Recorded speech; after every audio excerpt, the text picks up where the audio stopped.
నమస్కారం అండి. నేను విష్ణు పురాణంలోన ద్వితీయ అంశంలోన 4వ అధ్యాయం చదువుతున్నాను. नमस्ते, मैं शारदा। मैं विष्णु पुराण का द्वितीय अंश का चौथा अध्याय पढ़ने जा रही हूँ।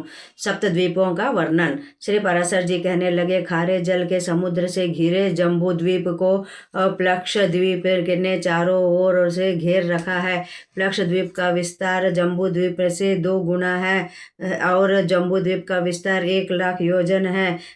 प्लक्ष द्वीप के स्वामी मेघातिथि के 7 पुत्र उत्पन्न हुए। ज्येष्ठ पुत्र शांत है और छोटा पुत्र शिशिर हुए।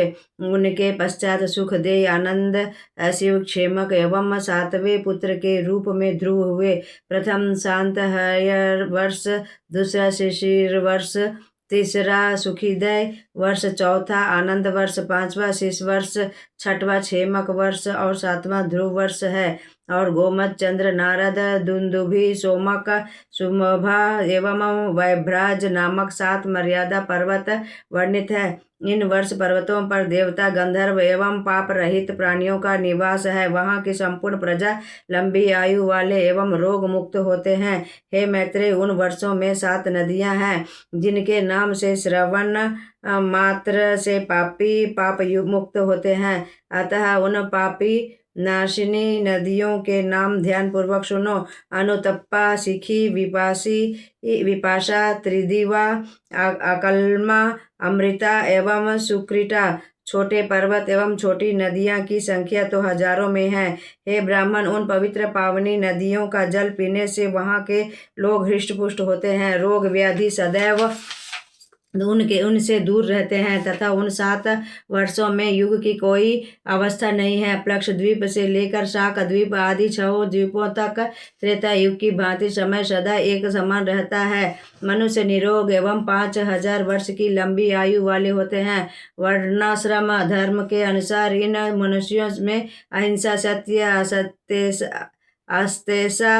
अस्तेय, ब्रह्मचर्य एवं अपरिग्रह रूपी 5 धर्म सदैव विद्यमान रहते हैं। हे मुनिश्रेष्ठ, उस द्वीप में आर्यक, कुरूर, विदिष्य एवं भावी संज्ञक जातियां हैं। उन्हें श्री ब्राह्मण, क्षत्रिय, वैश्य एवं शूद्र जानो। उस द्वीप में जम्बू वृक्ष के समान प्लक्ष वृक्ष है। उस वृक्ष के समान पर प्लक्ष द्वीप की संज्ञा है हुई। वहाँ आर्यक आदि जातियों के प्राणी जगत स्रष्टा सर्वेश्वर भगवान श्री हरि का सोम रूप में भजन करते हैं। अपने ही समान परिमाण वाले वलयाकार ईख के रस से भरे हुए समुद्र से प्लक्ष द्वीप घिरा हुआ है। हे मैत्री जी, प्लक्ष द्वीप का संक्षिप्त वर्णन सुनने में उपरांत अब शाल्मल द्वीप का वृत्तांत सुनो। शाल्मल द्वीप के अधीश्वर वपुष्मान थे। श्वेत, हरित, जीमूत, रोहित, वैद्युत, मानस एवं सुप्रभ उनके पुत्र हुए। ईख से रस से भरा समुद्र अपने से 2 गुना विस्तार वाले शाल्मल द्वीप से घिरा हुआ है। वहाँ रत्न उत्पन्न करने वाले 7 पर्वत एवं उन पर्वतों की विभाजक 7 नदियां हैं। कुमुद, उन्नत, बलाहक, द्रोणाचल, कंक, मही तथा 7वें पर्वत का नाम कुकुदमान है। योनि, तोया, तृष्णा, चंद्रा, मुक्ता, विमोचनी और निवृत्ति नामक 7 नदियां हैं। और चारों वर्णों से युक्त हो जो 7 वर्ष हैं उनके इस नाम श्वेत, हरित, वैद्युत, मानस, जीमूत, रोहित और सुप्रभ है।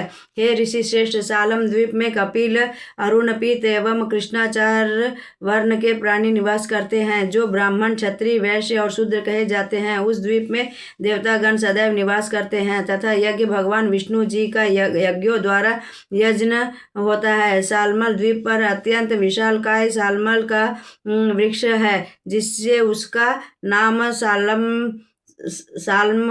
शाल्मल द्वीप हुआ।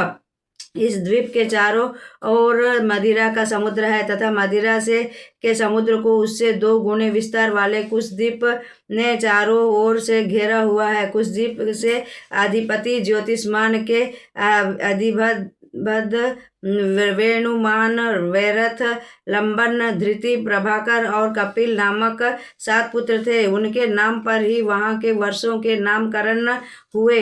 वहाँ देवता, दैत्य, किन्नर, यक्ष आदि निवास करते हैं और दमी, शुष्भी, स्नेह, मदेक नामक 4 वर्ण के प्राणी निवास करते हैं। वे क्रमानुसार ब्राह्मण, क्षत्रिय, वैश्य एवं शूद्र हैं।